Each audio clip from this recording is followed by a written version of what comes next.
여러분 잘 오셨습니다. 하나님께서 여러분들을 기뻐하실 거예요. 왜냐하면 여러분들이 하나님을 찾아오셨잖아요. 하나님 싫어서 오신 분들이 아니잖아요. 하나님 믿으니까, 하나님 사랑하니까, 하나님 좋아서 하나님 앞에 예배하시고 싶으셔서 오셨잖아요. 그래서 하나님이 여러분들을 싫어하실 이유가 단 하나도 없는 셈입니다. 우리는 기본적으로 하나님께서 우리를 얼마나 사랑하시는지를 깨달을 필요가 있습니다. 살아가면서 우리가 하나님 앞에 전적으로 옳지 못합니다. 하나님께서 원하시는 일을 다 해드리지 못하고 또는 하나님께서 원하시는 길과는 다른 길로 가곤 합니다. 그러나 우리 하나님은 우리 아버지십니다. 그냥 신이 아니시잖아요. 내가 너희의 아버지다. 하나님께서 그렇게 알려주셨어요. 성경은 이렇게 말씀합니다. 이사야 49장 15절 말씀입니다. 여인이 어찌 그 젖먹는 자식을 잊겠으며 자기 태에서 난 아들을 긍휼히 여기지 않겠느냐. 그들은 혹시 잊을지라도 나는 너를 잊지 아니할 것이니라. 그런데 어느 때부터인지는 모르겠습니다만 우리 신앙에 휨이 생겼어요.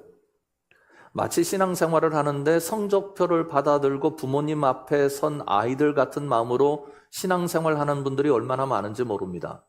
성적이 괜찮으면이야 부모님 사랑을 느끼고 부모님께서 칭찬해 주시겠다 그렇게 생각을 합니다만 형편없는 성적표를 부모님 앞에 내보이고 싶지 않잖아요. 그래서 어느 때는 속입니다. 어느 때는 이것 가지고 부모님 앞에 가면 부모님이 나를 싫어하실 거다, 나를 미워하실 거다 그렇게 생각을 하는 거잖아요.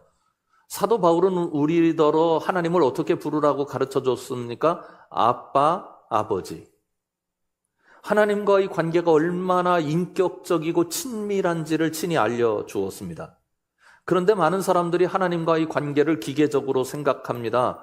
내가 비록 그리스도인이긴 하지만 하나님 앞에 좋은 성적표 가져오면 하나님께서 너 사랑한다, 내가 너를 지원하겠다, 너에게 복을 주겠다 말씀하실 것 같지만 그렇지 않으면 왠지 하나님이 나를 벌하실 것 같고 나를 내치실 것 같고 받아주실 것 같지 않습니다. 하나님 앞에 바르게 살고픈 마음이야 100점짜리 마음 아니겠습니까? 그러나 그 다음이 문제예요. 그렇게 하지 않으면 하나님은 나를 좋아하시지 않고 나를 싫어하신다, 나를 멸시하신다, 나에게 관심이 없으시다 생각하는 게 문제입니다. 우리가 스스로 조건을 붙여요. 내가 잘했는지 못했는지 자기가 스스로 자기에게 성적표를 매겨놓고는 하나님 이거 좋아하십니다, 하나님 이거 싫어하십니다 이러면서 살고 있는 것이 우리 모습 아닌가 싶습니다. 여러분, 여기서 한 가지 생각이 바뀌어야 돼요. 하나님께서 우리가 하나님 앞에 제대로 무엇인가를 해내지 못할 때 하나님 싫어하시는 게 아니에요. 안타까워하시는 거예요. 내 아들이니까 내 딸이니까 하나님의 뜻대로 그리고 하나님의 복 가운데 하나님의 평강 가운데 살길 원하시는 것이 하나님의 마음입니다. 그런데 그렇게 따라가지 못하니까 하나님 안타까우신 거죠. 만약 우리가 그런 순간마다 하나님이 우리를 싫어하신다고 생각하고 있다면 우리는 예수님이 가르쳐 주신 하나님을 믿는 게 아니에요. 내가 만든 하나님을 믿는 겁니다. 아니, 부모가 돼서 아이가 기능을 제대로 발휘하지 못한다고, 제대로 살아내지 못한다고 너는 내 아들 아니야, 너는 내 딸 아니야 그러면 그 사람을 어찌 부모라고 부를 수 있겠습니까? 여러분들이 너무너무 잘 아시는 성경은 이렇게 말씀합니다. 마태복음 7장 9절 이하의 말씀입니다. 너희 중에 누가 아들이 떡을 달라 하는데 돌을 줄며 생선을 달라 하는데 뱀을 줄 사람이 있겠느냐? 너희가 악한 자라도 좋은 것으로 자식에게 줄 알거든. 하물며 하늘에 계신 너희 아버지께서 구하는 자에게 좋은 것으로 주시지 않겠느냐? 우리가 때로는 하나님을 악한 아비만도 못하게 대우해 드리는 것 같은 생각이 듭니다. 어떤 분은 신약의 하나님은 그런 분이지만 구약의 하나님은 그렇지 않습니다. 그렇게 말씀하실지 모르겠어요. 아니에요. 하나님은 처음부터 끝까지 똑같은 신분입니다. 시편 22편을 보십시오. 여호와를 두려워하는 너희여 그를 찬송할지어다. 야곱의 모든 자손이여 그에게 영광을 돌릴지어다. 너희 이스라엘 모든 자손이여 그를 경외할지어다. 그 다음 어떻게 되어 있습니까?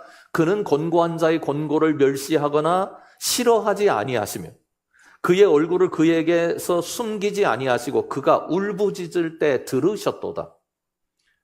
말씀을 보면 이스라엘 백성들이 하나님을 어떻게 생각하는지 분명하게 드러냅니다. 이스라엘 백성들이 하나님 두려워합니다. 하나님 벌 주시는 거 경험했거든요. 광야에서 하나님의 심판이 얼마나 무서운지 알았습니다. 이스라엘 역사 과정에서 하나님께서 그들에게 내리시는 심판이 얼마나 무서운지 분명하게 깨달았습니다. 그런데 여호와를 두려워하는 너희일 수밖에 없는 그런 상황 속에 빠져 있다고 인정을 해주지만, 그러나 그 다음 뭐라고 되어 있느냐 하면 하나님을 찬송하래요. 왜 그런가 하면 하나님은 권고한 자의 권고를 멸시하지 않으신다고 말씀합니다. 여러분을 향하여 얼굴을 돌리시지 않는다고 말씀합니다. 다 세상살이 하시잖아요. 그런데요, 기능이 좀 모자라잖아요. 내 인생이 권고해지잖아요. 사람들 다 도망가요.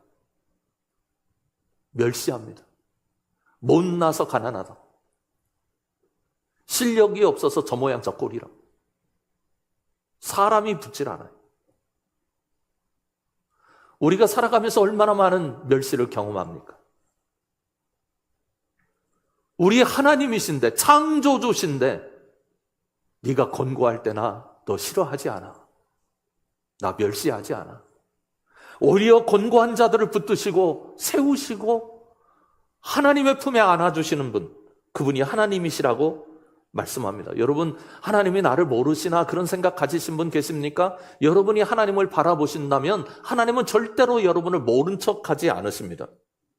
사랑하는 성감 식구 여러분, 하나님은 여러분을 싫어하지도 않으시고 관심 없지도 않으시고 여러분들을 향하여 멸시하지도 않으시고 여러분들을 응원하시며 격려하시고 붙잡아 주시고 세우시고 오늘 또 여러분을 위하여 일하시는 하나님이신 것 믿으시길 주님의 이름으로 축원합니다. 성령을 주실 때도 그랬어요. 오늘 주신 말씀이 성령 주신 말씀 아닙니까? 1절부터 4절까지를 보십시오. 오순절날이 이미 이름에 그들이 다 같이 한 곳에 모였더니 호련히 하늘로부터 급하고 강한 바람 같은 소리가 있어 그들이 앉은 온 집에 가득하며 마치 불의 혀처럼 갈라지는 것들이 그들에게 보여 각 사람 위에 하나씩 임하여 있더니 그들이 다 성령의 충만함을 받고 성령이 말하게 하심을 따라 다른 언어들로 말하기를 시작하니라. 1절과 4절에 주목하셔야 됩니다. 부사가 있거든요. 다 같이라는 부사입니다. 오순절날 사람들이 모였어요. 근데 다 같이 모였어요. 한 사람도 빠지지 않았어요. 예수님께서 기다리라고 말씀하셨던 그 말씀을 들은 그 사람들이 다 모였습니다. 그런데 기가 막힌 일이 있죠. 4절을 보시면 다 성령의 충만함을 받습니다. 다 방언을 말합니다. 여러분, 거기에는 누가 보기에도 신앙이 대단해 보여서 칭찬받을 만한 사람이 있지 않겠어요?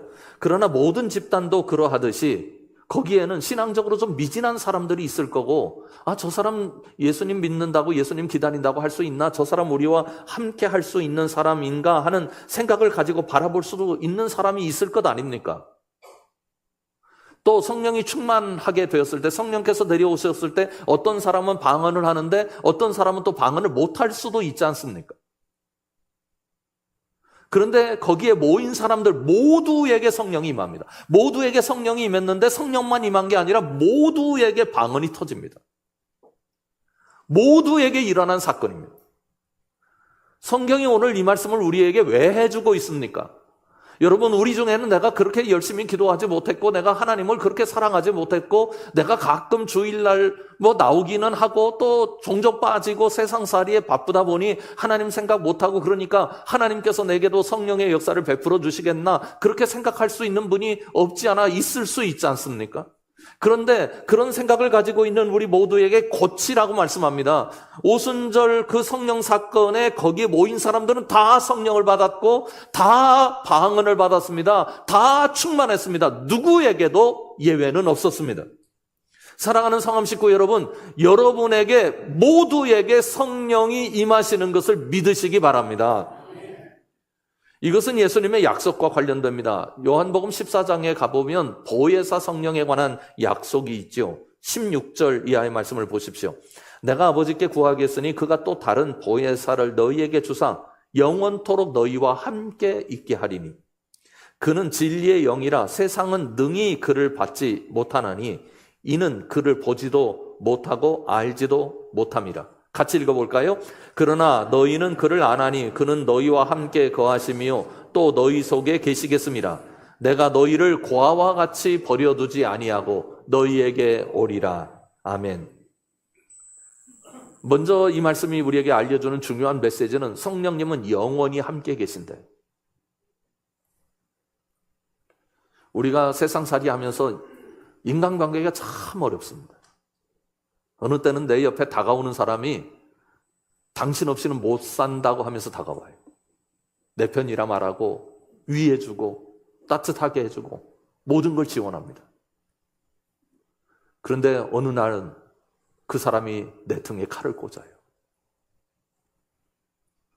어떤 분이 저에게 울면서 얘기하는 소리를 들었어요. 자기에게 와서 좋은 소리 참 많이 해준대요. 그렇게 친절하대요. 근데 그 사람이 돌아다니면서 자기를 욕하더래요. 사람이 좋으면 붙고 싫으면 떠나는 게 일반적인 사람들의 관계 모습입니다. 관계가 변덕스러워요. 그런데 우리 성령님은 안 떠나신대. 우리가 어떤 조건을 가지고 있어도 안 떠나신대. 영원히 함께 하신대. 더군다나 우리 성령님은 일부의 사람들에게만 역사하시는 영이 아니라고 말씀드렸잖아요. 가령 예수님의 제자들 중에도 수제자들이 있지 않습니까? 야고보, 요한, 베드로 이런 사람들, 그런 사람들에게만 성령이 임한 게 아니에요. 여러분들이 아시겠습니다만 제자들 중에 그 이름이 단 한 번만 나온 제자들이 많아요. 그리고 성령 강림 사건에서도 특별한 몇 사람의 이름이 잠깐 나타나지만 나머지 그 안에 성령 충만해서 방언을 말한 사람들, 그 사람들의 이름은 단 한 번도 나타나지 않습니다. 그런데 그들에게도 성령이 임했어요. 예수님께서 제자들에게 내가 죽는다 그렇게 말씀하십니다. 제자들이 너무 이 말씀이 충격적이었어요. 왜냐하면 그동안 제자들은 무시받는 사람들이었습니다. 누구도 알아주는 사람들이 아니잖아요. 그런데 예수님 만나서 예수님의 능력도 보게 되었고 예수님과 함께 다니면서 예수님께 배우고 사람들이 예수 그리스도에게서 나타나는 능력 그리고 제자들에게 뭔가 놀라운 역사를 베풀어 주셔서 그들에게 나타나는 능력을 보고 제자들도 존경하고 따랐습니다. 그러니 예수님 때문에 신분이 달라졌고 위치가 달라진 사람들이에요. 그런데 예수님이 죽으신대요. 끈 떨어진 뒤움박입니다.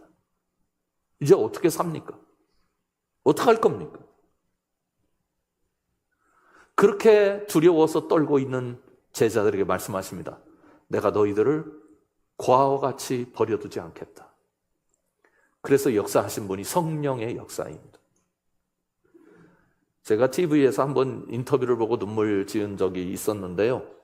위탁모라고 하는 제도가 있습니다. 어떤 아이가 이제 입양되어 가기 전까지 그 기간 동안 그 아이를 본인의 집에 데려다가 잘 돌봐주는 그런 일을 하는 사람들을 위탁가정이다, 위탁모다 이렇게 얘기하는데 한 번은 TV에서 그 사람들 이야기를 하면서 화면을 보여주고 있는데요.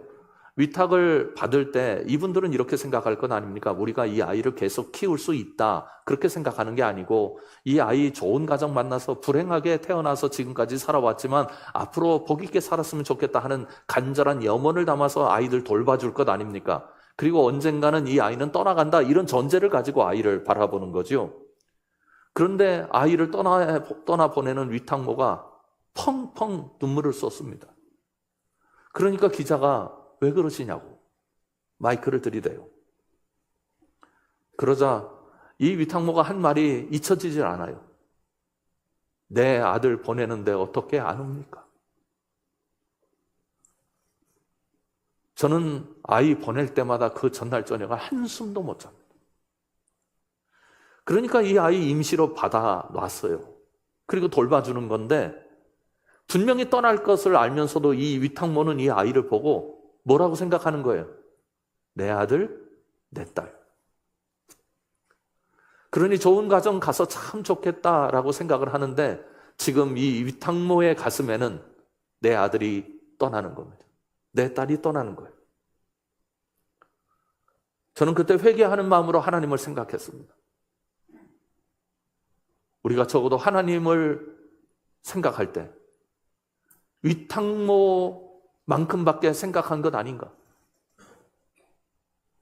영원히 함께 하시겠다고 했는데 고아와 같이 버리지 않으신다고, 내버려 두시지 않는다고, 영원히 우리와 함께 하시면서 우리를 인도하시겠다고 했는데 어느 때는 우리 마음대로 함께 하신다고 믿고 어느 때는 우리 마음대로 하나님이 함께 하시지 않는다고 우리 인생을 바라보며 생각했던 적이 얼마나 많았던가.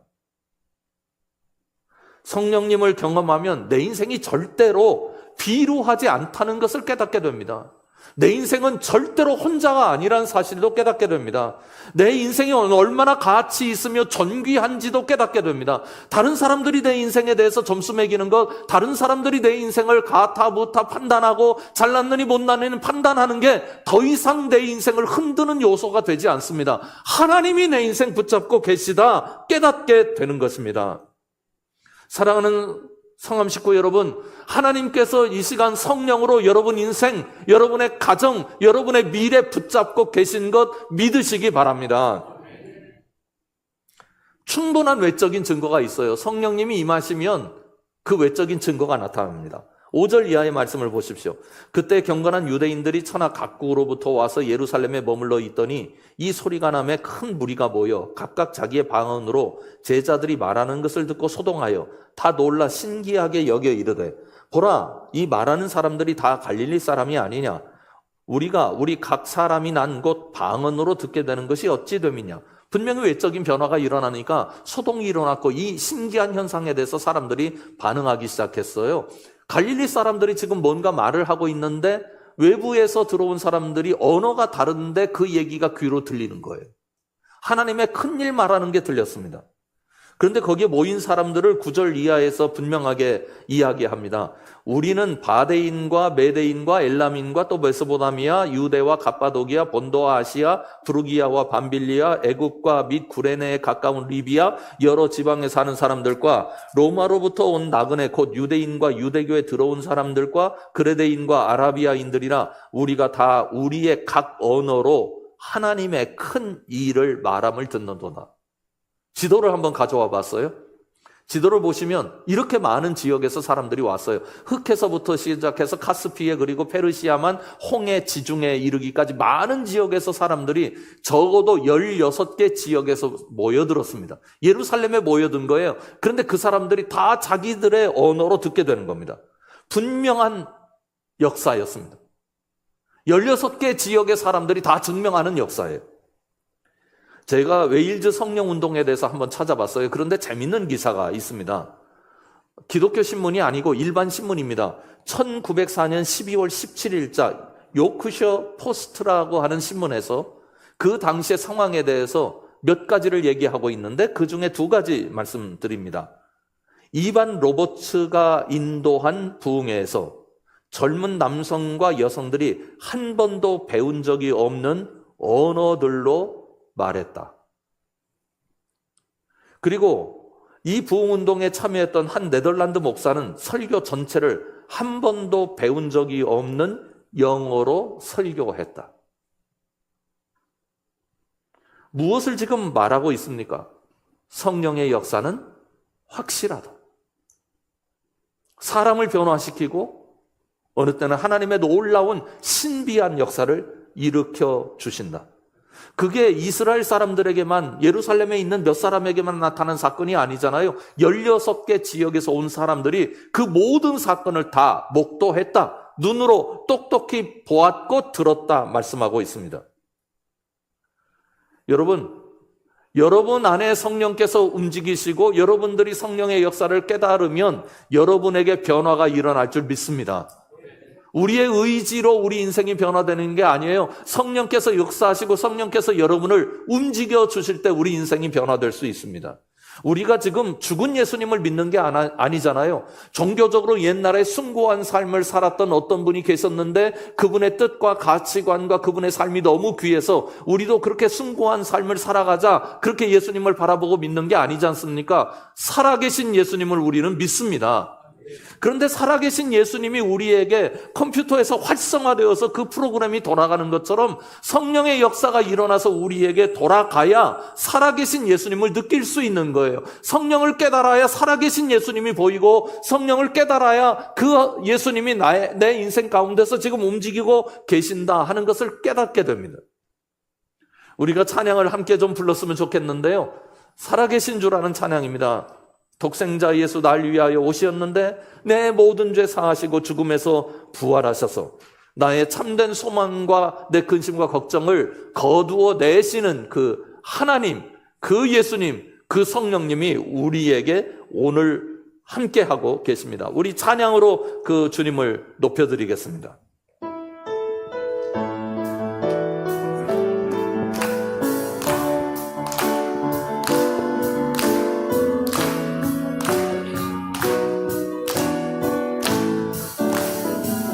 주 하나님 독생자 예수 날 위하여 오시었네. 내 모든 죄 다 사하시고 죽음에서 부활하신 나의 구세주, 살아계신 주 나의 참된 소망 걱정 근심 전혀 없네. 사랑해 주네 갈 길 인도하니 내 모든 삶의 기쁨 늘 충만하네. 살아계신 주 나의 참된 소망 걱정 근심 전혀 없네.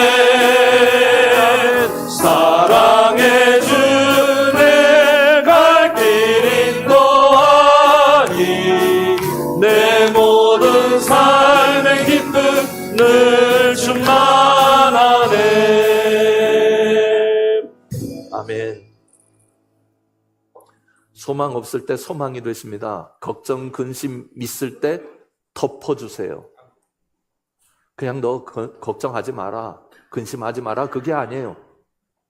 걱정, 근심 위에 내가 있구나, 이게 나를 지배할 수 없구나 깨닫게 되는 것입니다. 여러분, 성령 충만하셔서 살아계신 주님이 여러분 인생에 분명하시기를 주님의 이름으로 축원합니다. 12절과 13절을 보면 다 놀랐다고 기록합니다. 다 놀라서 당황하여 서로 이르되 이 어찌 된 일이냐 하며, 또 어떤 이들은 조롱하여 이르되 그들이 세술에 취하였다 하더라. 새로운 가치관, 새로운 정신을 가진 사람들이 이 땅에 드러나거든요. 그런데 이 사람들이 어떤 사람들인가를 우리가 하나가 주목할 필요가 있습니다. 6절부터 8절의 한 가운데 있는 7절의 말씀을 보면 이런 구절이 있어요. 우리 다 같이 한번 읽어보겠습니다. 보라, 이 말하는 사람들이 다 갈릴리 사람이 아니냐. 아멘. 갈릴리 사람들이 말을 했는데 듣는 사람들이 자기들 언어로 들었거든요.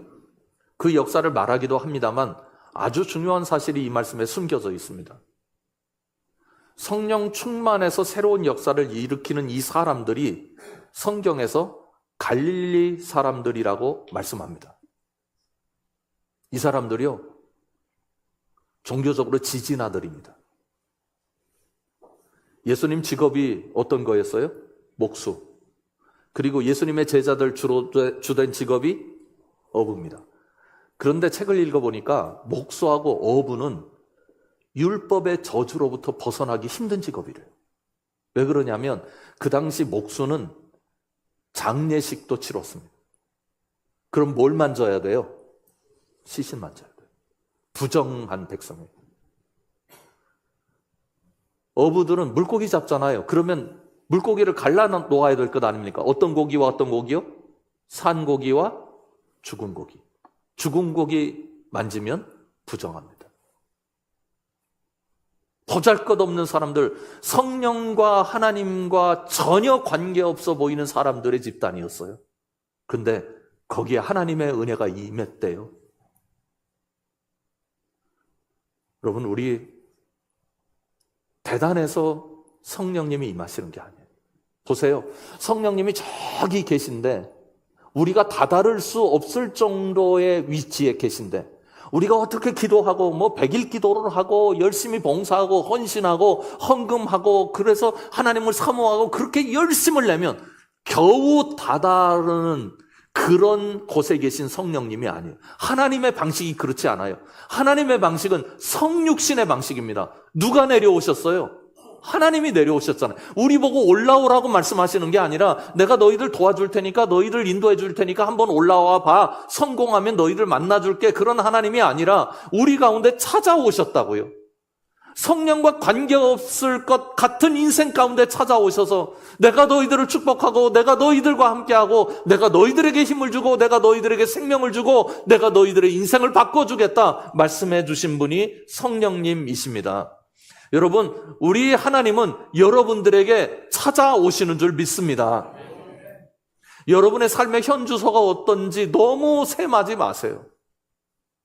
여러분의 주소가 대단해서 하나님이 찾아오시는 게 아니고 여러분의 주소가 형편없어서 하나님이 거절하시는 게 아닙니다. 오늘 이미 여러분에게 임하신 성령님을 붙잡으시길 주님의 이름으로 축원합니다. 성령님을 깨달을 때 내 인생이 가치 있어 보입니다. 내 인생이 얼마나 존귀하고 아름다운지 보이게 되어 있습니다. 내 인생에 어떤 복이 임해 있는지도 깨닫게 됩니다. 그게 우리 삶의 에너지가 되고 지혜가 되고 능력이 됩니다. 어느 때는 신비한 역사를 베풀어 주십니다. 우리 성함의 식구들 여러분들 모두가 성령님을 깨닫고 붙잡고 사시는 복을 누리시길 주님의 이름으로 축원합니다. 우리 함께 기도하겠습니다. 하나님, 이 시간 우리가 성령님을 깨닫게 해주세요. 주님의 역사와 함께 할 수 있도록 도와주세요. 우리의 눈을 열어주시고 우리 마음을 열어주세요. 하나님 앞에 기도하겠습니다. 아버지 하나님, 이 시간 성령님을 사모합니다. 하나님을 바라봅니다. 하나님을 기억합니다. 하나님의 놀라운 은혜가 우리에게 있다는 사실을 다시 한번 깨달았습니다. 아버지, 이 시간 우리와 함께 해주시길 원합니다. 아니, 함께 해주신 우리 주님을 내 눈을 떠서 바라볼 수 있기를 원합니다. 하나님, 내 인생이 고아와 같이 이 땅에 내팽개쳐졌거나 아니면 버려졌거나 다른 사람에게 멸시의 대상이 되는 것이 아니라 성령께서 누구보다도 우리를 사랑하시고 우리를 기억하시고 우리를 버려두지 아니하시고 오늘도 붙잡고 계시다는 사실을 깨달음으로 말미암아 그것이 우리에게 힘이 되게 하시고 감사가 되게 하시고 평안이 되게 하시고 기쁨이 되게 하시고 우리 인생의 가치가 되게 하시고 하나님의 능력이 되게 하여 주시옵소서. 주님께서 도와주실 줄 믿사오며 예수님 이름으로 기도드립니다.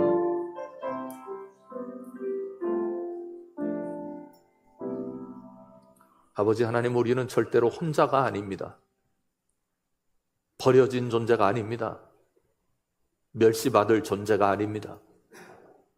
하나님께서 사랑하시고 기뻐하시고 우리와 함께 하시는 하나님의 사랑이고 하나님의 은혜를 아는 사람이고 하나님께서 우리 인생을 존귀히 여기시는 것 저희들 믿습니다.